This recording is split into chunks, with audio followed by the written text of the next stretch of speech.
Welcome back to Epic Literature.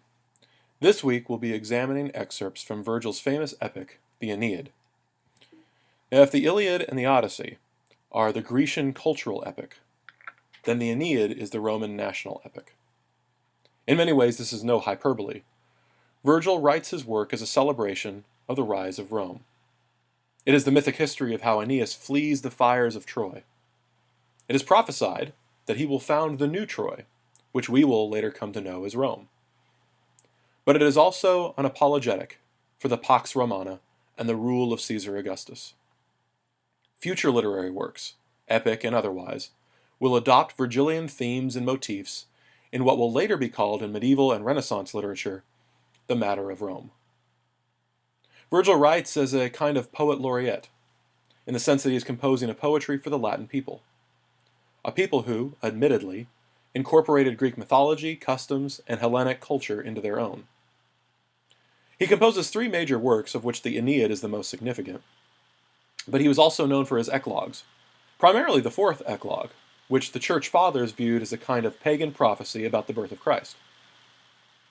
Virgil is also remembered for his dramatic and pivotal appearance in Dante's Divine Comedy. We will meet Virgil later in this course, as he leads Dante through Inferno and Purgatorio. Dante, we will see, treats Virgil as one of his virtuous pagans, who leads the pilgrim Dante to truth through natural revelation. So the Aeneid is divided into two sections. The first 6 books cover Aeneas' journey to Latium, which carries the theme of wandering like we see in the Odyssey. And the second 6 books treat the war in Latium, which carries the theme of war like we see in the Iliad. Virgil attempts to merge both themes into one story. Aeneas escapes Troy before the Greeks destroy it. And whereas Homer ignored the Trojan horse story, Virgil decides to tell it in all of its glory as the beginning of the Roman epic.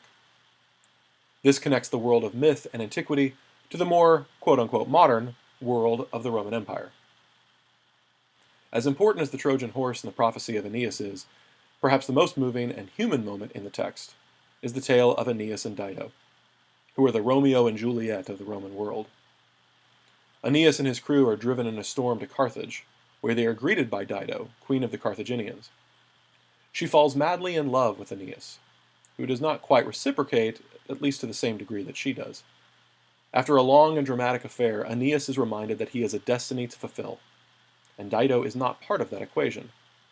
Here we can begin to see some parallels between Odysseus and Calypso, and so he leaves her forever. In a passionate scene, Dido commits suicide tragically and unexpectedly, a scene so powerful that St. Augustine claims in his Confessions, centuries later, that it moved him to tears.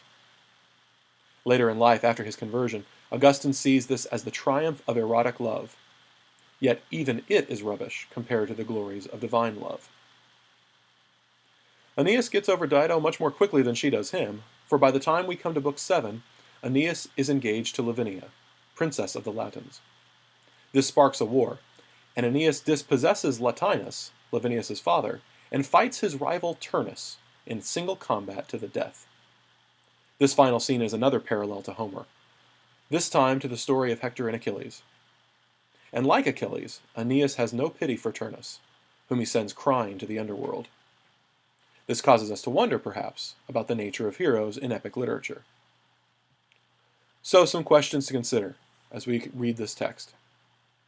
To what degree do you think is the text original? And to what degree is it borrowed? Is this something entirely new for the Roman people? Or is it rehashed from the Hellenistic culture of Homer? If it is the latter, then is this true of all Roman art and culture? Number 2, what is their view of prophecy and of fate? In the text, to what degree are our mortal lives in our own hands? And how much are they in the hands of fate, or maybe even the gods? Number 3, what is the effect of romantic love in this text and in the ancient world? Are women like Dido expendable? Are they simply a means to an end? Number 4, what do we do with the final battle between Aeneas and Turnus? A lot of critics have debated this, because the text ends at the end of this battle. Is Aeneas a hero by Roman standards? And what actions might they in the ancient world have considered heroic? Finally, number 5. Where can we see veiled and even direct references to Caesar Augustus in the Pax Romana? How is this story a story of the Roman people, and not just a fictional tale? Godspeed your reading.